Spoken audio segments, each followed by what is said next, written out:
What's up guys, it is Chris back with another watch video, and today we are doing a little bit of a head-to-head comparison between two micro brands. In my left hand I have NTH. This is the Amphion with a gilt dial. It's a gilt layered dial, very beautiful dial on this watch. And then in my right hand I have the Nodus Retrospect II with a salmon dial. This is a sandwich dial, also a very beautiful dial. So I decided to do a comparison between these two watches because obviously they are very similarly spec'd, especially in size. So they're both 40mm watches, stainless steel watches. They are a little bit different in width because we have two different movements. In the NTH we have a 9000 series Miyota movement. In the Nodus we have an NH35 by Seiko, so the Seiko is a little bit thicker, so we have a thicker watch. 200 meters water resistant on the Nodus, 300 meters water resistant on the NTH, which is also impressive because it is a thinner watch. All stainless steel construction, so everything is stainless steel. Except for the bezel on the Nodus, which is ceramic. On the NTH, you get a stainless steel PVD coated bezel. Besides that, everything else is stainless steel, screwed in case backs, screwed in crowns. Bracelets are all stainless steel, and very similar buckles on these watches, and I will show you, and we'll just do some buckle sound real quick here on the NTH. Very solid. And on the Nodus, very solid as well. And you can see they are almost exactly the same. Looks like they were made in the exact same factory, same finishes, except for the Nodus has some polishing on the sides. Otherwise, they are almost exactly the same. The bracelets on these watches, in comparison, obviously there is brushing and polishing on the Nodus. There is only brushing on the NTH.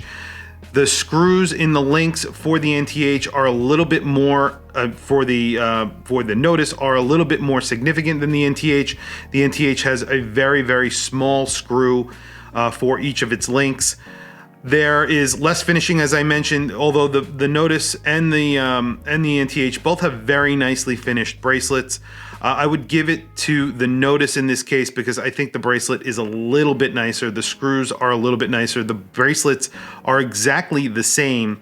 But one thing that happens with the NTH, I notice when I have it in my hands, is that you could see that link gets stuck a lot, and it just constantly happens when I'm handling the watch. And I think it's just a tolerance. It's just a little bit tight as compared to the Nodus, which is just buttery smooth, and the bracelet is really just a beautiful bracelet. Both are milled. I mean, they look like they were made in the same factory. Ceramic bezel versus a stainless steel bezel. I would go for the ceramic bezel every time. It's gonna last you longer. You won't be able to scratch it. Obviously, that is a no-brainer for me. You have drilled lugs, you have milled end links, really very similar in spec, both of these watches, except for the width on the Nodus, which is definitely a wider watch, and you get 200 meters only on the Nodus, 300 meters on the NTH. But like I've said in many different reviews, 300 meters, 200 meters, it really doesn't make a difference to me. I'm not diving with these watches, and I would suspect most people who are purchasing them are not diving with these watches, so it doesn't really make that big of a difference. Now, dial-wise, the NTH has a gilt relief dial. Very difficult to do, very nice process, and it's not something that's done anymore.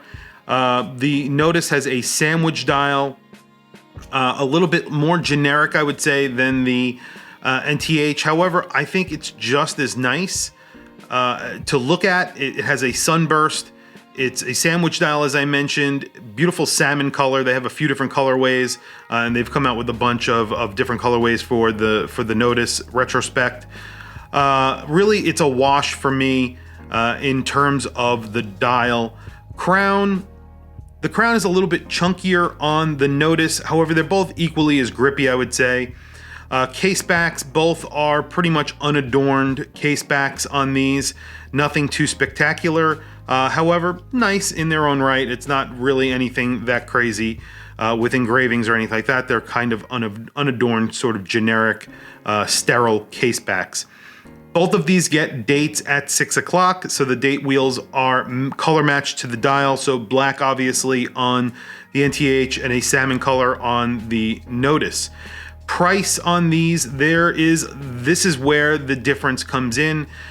Price on the NTH is $675 versus $450 for the Nodus. The Nodus comes in at $450 with a ceramic bezel. If you want the stainless steel bezel, it is $25 cheaper, so $625. So a significant price difference, especially when you're talking about watches that are priced under $1,000. Now you are getting a thinner watch from the NTH. And more water resistance. However, the Nodus is assembled here in the United States with that NH35 being regulated, hand regulated here in the United States in LA by the Nodus team. So there are differences between these watches in both directions, really. So you really need to definitely examine both of them if you are considering a vintage style dive watch. And when we talk about vintage style dive watches, the Retrospect is obviously inspired by 70s dive watches. However, no real one specific dive watch will come to mind when you see it. There's a bunch of different dive watches that you would think of when you look at it. However, the NTH definitely is inspired by Rolex, by Tudor, and if you're into that, it is more of a homage versus something that's a little bit more of an original design with inspiration from 70s divers in general on the Nodus. So it really all comes down to physically what you find more appealing. So I would say a significant price difference for what are similarly spec'd watches. There's some give and some take between the two. However, I think they wash out each other, and then you end up with a $200+ savings if you buy a Nodus. So again, that's completely up to you. You have to really like the aesthetic of either one of these watches to spend the money. So if you don't like the look of the Nodus, then you're going to go with the NTH. So next, I'm going to do some bezel action. I'll throw it on my wrist so you guys can see on my wrist. It's a 7.5 inch wrist. So really quickly, I'll do a wristwatch check. Today, I am wearing a Renbach. These are basically, they use for the dial booster shell from a Soyuz rocket that actually went to space, to the International Space Station. These are pretty awesome watches and very nicely made, actually. I'm going to be doing a full unboxing and review of them. Just pretty incredible watches. Okay. So getting right into these two. So I'll throw the Nodus on my wrist first. So you can see, like I said, the buckles are essentially the same. You have the exact same number of micro adjustments on them as well. They both sound really good. They look exactly the same. So let's do some bezel action here.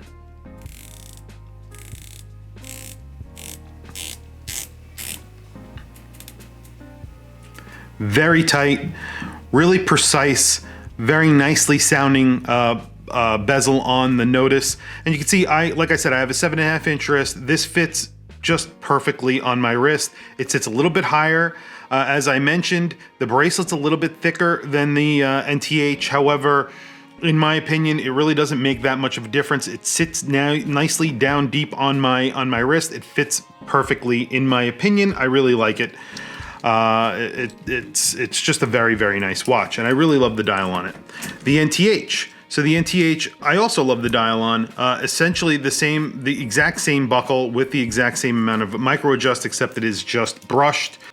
And there is the NTH on my 7.5 inch wrist. You can see it wears extremely similar in size to the Nodus. It's obviously pretty much same spec sizes, width of watch and lug to lug. However, the profile is thinner and the bracelet is thinner, so it does wear a little bit closer to the wrist. Again, you have to really like the look of this watch versus the other watch to spend the extra $200, I guess. But there is nothing wrong with this watch. It's a beautiful watch and it fits really nicely on the wrist. And that gilt dial is just gorgeous and it's hard to make. So there is a little bit more of a premium to that dial. NTH make other watches. There are slightly less expensive than this $675. I think they come in around $650. So bezel action on the NTH.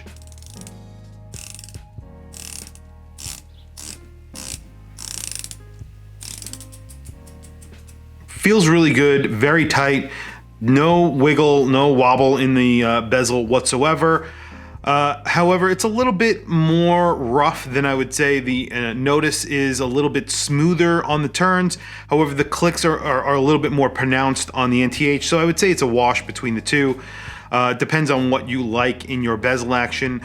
Like I said, the Nodus is a little bit more smooth as compared to the NTH. I'll do the Nodus really quickly again so you could hear the comparison. And then I'll do, like I said, just a little bit more rough of a sound. Anyway, I will do a quick lume shot and then we'll wrap up the video. And there you go. You could see that the NTH has a more liberal application of lume on the bezel and on the dial itself, and even on the hands really. Just across the board, there is more lume on the NTH versus the Nodus. However, you know, like I said, there are a lot of similarities between the two watches, and there are a lot of differences. There is a big difference in price, about $200. When you're talking about watches under $1,000, a $200 price difference does make a lot of difference. In my opinion, finishing is pretty much a wash. I would go with the bracelet on the Nodus. The dial is pretty much a wash. It depends on what you like. I like the bezel on the Nodus better. Crown, I think, is a little bit nicer on the Nodus, even though the crown on the NTH is lumed. It is not lumed on the Nodus. It really is more up to the personal preference of the person who is actually purchasing the watch. However, like I said, for $450, you are getting a watch that is assembled in the United States. You're getting a movement that was regulated in the United States. And the NTH actually costs about $200 more. So really, again, it all comes down to what you're looking for in a watch, and if you're willing to spend that extra $200 for a slightly thinner watch, something with a little bit better lume, and of course you're getting that 9000 series Miyota, which is definitely a nicer movement than the NH35 in the Nodus. So it's all a give and take. If it's up to me, I will go with the Nodus, obviously, because it is less expensive, and I think, in my opinion, it's a better looking watch. But in general, I think they're both very good looking watches, and both are not bad specs wise. So really, you have to make that decision in the end for yourself. But like I said, for me, it's the Nodus. Anyway, if you like this video, please don't forget to like, subscribe, hit that bell icon. It is super helpful for the channel. Please don't forget to follow me on Instagram. My Instagram is WatchChrisBlog. I have a bunch of links in the description. Those links are to Amazon. If you click on those links and buy anything, it doesn't have to be the watch that it's linked to. It helps to go and support the channel. It doesn't cost you anything extra, and it doesn't bother your Prime benefits. However, like I said, it helps support the channel and it is much appreciated. Anyway, thank you for logging on. If you found this video helpful, please add a comment below. Tell me which one of these watches you like better. I really want to hear from you guys. And thank you for logging on, and I will catch you in the next video.